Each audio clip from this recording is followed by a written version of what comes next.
Hi guys, once again, welcome back to my vlog here at Chrisley TV. So this is our part 2 upload sa ating Cebu trip. Ayan. So this time pupunta tayo sa isang lugar na kung saan dinarayo ng mga turista. Dito lang yan sa Cebu City. So yung pupuntahan natin guys ay isa po siyang flower garden. So pwede natin siyang i-compare sa Atok Benguet ng Baguio City. Ayan guys, so nandito na tayo sa Sirao. So bali may entrance fee ito na 70 pesos. Ayan guys, so syempre magbabayad tayo. And of course, tara, pasok na tayo. So ganito po yung makikita nyo guys pag nandito na kayo sa Sirao Flower Garden. So masasabi kong worth it naman yung 70 pesos kasi meron siyang background view ng bundok. So pwede mo rin siyang ikumpara sa Mines View ng Baguio City. Ayan guys. So yung pinaka-iconic na talagang pictorial setup nila ay itong kamay na kung saan yan po ang magiging background yung mga bundok na yan. So pagka nag-step ka na dyan, medyo nakakatakot. Pero worth it naman yung picture.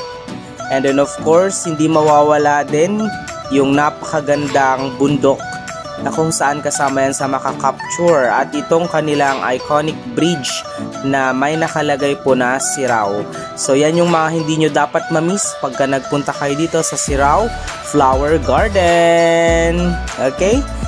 At syempre, hindi magpapahuli sa picturean ng ating mga kasama. Ayan, si Sir Mone, si Ma'am Rhea, Ma'am Riza, Ma'am Luz, and Ma'am Shaza. So, napakaganda talaga ng background dito. At masasabi kong kahit saang sulok ng Sirao ay talagang panalo. Okay, so by the way, I would like also to remind you guys na magdala kayo ng payong pag pupunta kayo dito dahil mainit po. At syempre, hindi kami nagpahuli sa picturean natin dito sa napakagandang Sirao Garden. Ayan guys. At syempre, ayan. So shout out sa lahat ng mga nakasama namin. So sana nag-enjoy tayong lahat. So bali, after nating ma-explore yung Sirao Flower Garden, meron din pong mga naglalako dito ng merienda. So may mga mais sila, may mga kakanin, may mga fruit shakes, ayan. So after namin dito, may susunod kaming i-visit the destination. Kaya dyan lang kayo guys habang ini-enjoy namin itong mango dragon fruit shake. Okay? At may mga nagbebenta din pala dito ng durian. Pero sorry guys, hindi ako mahilig sa durian. Pero sabi nila masarap daw. Okay? So papunta na tayo sa ating second destination at nandito na tayo sa Temple of Leia. Ayan. So may entrance fee naman po dito na 100 pesos. So bali, ang maganda lang dito guys ay yung kanilang building kung saan napaka-special ng lugar na ito dahil pinagawa lang naman ito ni Mr. Adarna sa kanyang nag-iisang asawa na si Leia. So, bali nagsama sila ng 53 years at talaga namang dinedicate tong temple na to para sa kanya, para maalala siya forever ng kanyang asawa. So, bali pagpasok mo sa temple na yan ay nandyan po yung napakalaking statue ni Leia at meron pa pong nagpi-play ng mga love songs. Ayan.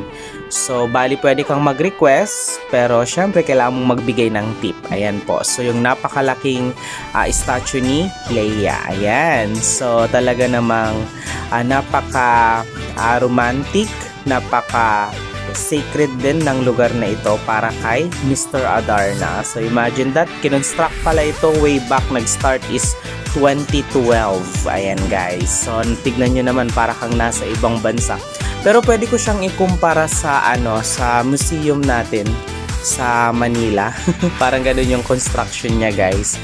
At dahil nasa bundok itong Temple of Leia, ayan, meron siyang overlooking view ng Cebu. Ayan. So, ito po, bali, ito yung talagang pinagmamalaki din ng Cebu kung saan marami ring turista na pumupunta dito. Okay? At yung ating sumunod na destination ay of course hindi mawawala ang Magellan's Cross. Ayan guys.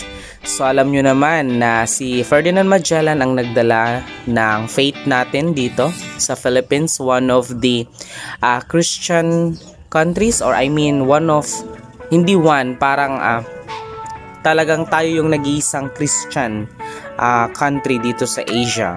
So bali ang nagbigay nung parang religion na ito ay si Ferdinand Magellan, which is tinanggap naman ni Raja Humabon yung cross at kasama ng kanyang asawa at ng mga warriors niya during that time, na kung saan talaga namang na-embrace natin yung Catholic faith natin as Christian. Okay? At syempre hindi mawawala itong souvenir shop ng Magellan's Cross. So dito lang po yan, malapit lang din. So wag nating kakalimutang bumili ng ganito kasi importante ito lalo na pag nagta-travel ka. Ayan, para lagi tayong safe sa ating travel. Okay? So ito yung ating sumunod na destination after po ng Temple of Leia and Sirao Flower Garden. At masasabi kong okay naman talaga itong Magellan's Cross, di ba? Napakaganda ng cross na dinala ni Ferdinand Magellan dito sa Cebu City. Okay? So sana nagustuhan nyo itong vlog na ito. So ito ang ating part 2. At wag kayong mawawala sa ating part 3. Okay? So pagkatapos namin dito guys, ayan. So bali nag-lunch lang kami sa McDo. At by the way, ito palang BPI na to na building ay isa sa mga pinakamatandang building po ng BPI sa buong Pilipinas. Ayan. Siyempre hindi mawawala ang pasalubong. Ayan. So naghanap kami dito ng pwedeng ipasalubong, yung mga keychains, ref magnets. Ayan. So far okay naman yung mga presyo nila. Pwede namang matawadan at pwede din namang bultuhan. At ito naman yung kanilang isa pang talagang masasabi kong bilihan din ng sikat na OTAP, which is sa Shamrock. Ayan. So wag nyo rin tong kakalimutang i-visit pag nagpunta kayo ng Cebu City. So napakarami naming binili ditong OTAP. Ganon din yung yung sikat na dried mango. Ayan. So after namin dito guys, dumiretso na kami ng hotel. So talagang sinicure muna namin yung mga pasalubong para sa susunod na araw hindi na kami bibili ng mga pasalubong kasi nakakapagod din. Total nandun na kami kaya bumili na kami. So this time pupunta naman tayo sa isang sikat na restaurant dito sa Cebu City, which is tinatawag nila itong Lavay Parisian. So hindi ko alam kung paano siya i-pronounce pero masasabi kong napakaganda nung place na ito. Ayan, kasi pagpasok mo pa lang para kang nasa ibang bansa, maaamoy mo na talaga yung sarap ng niluluto nila. Ayan guys. At alam nyo ba yung kanilang structure ng kanilang restaurant ay punong-puno po ng alak. May mga nakasiksik na alak sa bawat dingding. So parang yun yung talagang nagkakaroon ng difference sa ibang restaurant. Kasi French restaurant ito guys. So, thank God dahil nagkaroon tayo ng opportunity to visit this kind of restaurant at masasabi kong nakaka-amaze. Ayan guys, so dito naghahanap na kami ng pwede naming maupuan at talaga namang napakarami nilang iba't ibang klaseng dessert. Okay? So, hanap lang tayo guys ng pwedeng maupuan. Ayan, so kasama ko yung aking principal, yung aking registrar at yung mga ibang coordinators and then yung aming bookkeeper. So thank God at napakasaya ng experience na to. At ito talaga yung hindi ko makakalimutan, yung napakaraming alak na nakasiksik po. Ayan, so pwede kang magpa-picture dyan, walang bayad. Ayan, so kung pwede nga lang iuwi mo na lahat yung alak na yan. Okay, at syempre nagkaroon tayo ng pagkakataon din na matikman yung kanilang mga food.